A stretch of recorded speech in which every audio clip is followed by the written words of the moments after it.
This week, the Hacker News shared an article titled Nearly 1,900 Signal Messenger Accounts Potentially Compromised in Twilio Hack. The company said that for about 1,900 users, an attacker could have attempted to re-register their number to another device or learned that their number was registered to Signal. But the good news is that the user's message history, their contact lists, profile information, whom they've blocked, and other personal data remains private and secure and were not affected. Signal uses Twilio to send SMS verification codes to their users registering with the app, and said it's in the process of alerting the affected users directly and prompting them to re-register the service on their devices. This news comes less than a week after Twilio revealed that the data associated with about 125 customer accounts were accessed by malicious actors through a phishing attack that duped the company's employees into handing over their credentials on August 4th. So as for the Signal part of the attack, the threat actor is said to have abused the access to search for 3 specific phone numbers, followed by re-registering an account with the messaging platform using just one of those numbers, thereby enabling the party to send and receive messages from that phone number. Signal is urging users to enable registration lock, which adds a security measure that requires the Signal PIN in order to register a phone number with the service. So Cloudflare was also targeted by the sophisticated phishing scam, unsuccessfully though, and said the use of physical security keys issued to every employee helped impede the attack. So that's important to note. While phishing and other types of social engineering tend to rely on the human factor to be the weakest link in a breach, this latest incident also serves to highlight that third-party vendors pose as much risk to companies. So it also underscores the dangers of relying on phone numbers as unique identifiers, with the technology susceptible to SIM swapping, allowing bad actors to carry out account takeover attacks and illicit money transactions. So I'll be sure to link it. Garrett Moreau shared Inc.com's article titled Apple Warns 1.5 billion iPhone and Mac users to update their software immediately. Another zero-day bug could allow the attacker to take over your device. Apple doesn't typically release security fixes outside of their regular updates, which tells you that they are taking this vulnerability very seriously. The article is going to give you instructions for several Apple devices and how to make sure that you have the most current version available to keep yourself safe. Proton VPN shared their own blog titled What is Malware?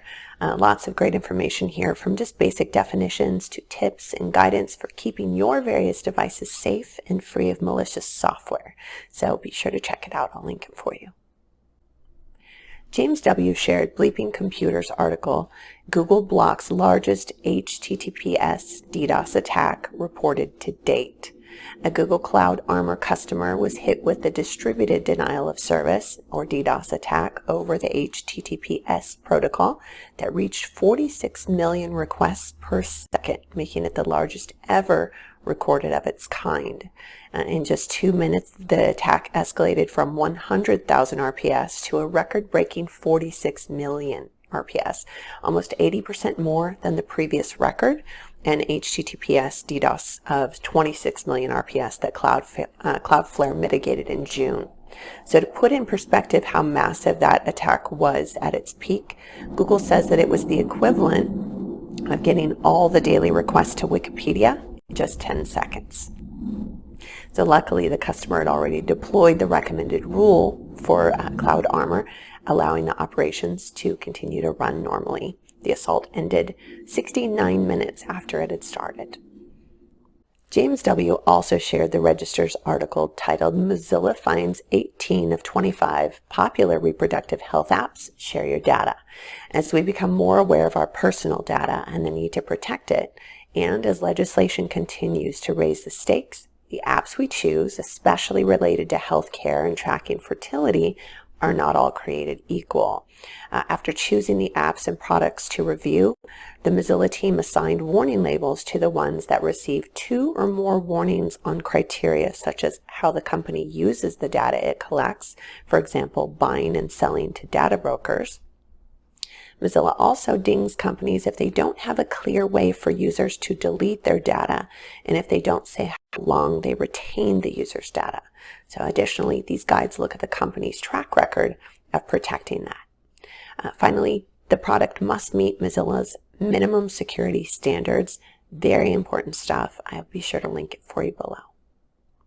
Bob Carver shared ZDNet's article, "Scammers are using this sneaky tactic to trick you into handing over bank details and passwords."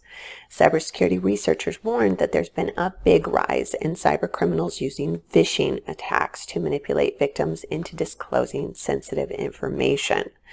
While there's no shortage of recent scams, this is another reminder to not answer calls from unknown callers, and even if the number seems to appear to come from a trusted source, it's important not to give sensitive information upon request. I urge you all always to go back to the source, be that a verified website or a phone number on your credit card or statement, or through a verified app on your device. Phishing scams are notorious for creating urgency and fear in the victim, so it's really important that you don't feed into that. And that is what I have for you all this week. I hope you all have a wonderful, fun weekend planned. I know that we are all starting to gear up for Atlanta and GSX, so that should be a really, really fun week. And give me a message, give me a DM if you guys are planning to be there. It would be great to say hello and see everybody after so long. So anyway, in the meantime, I hope you all have a wonderful weekend, and I will look forward to seeing you next Friday.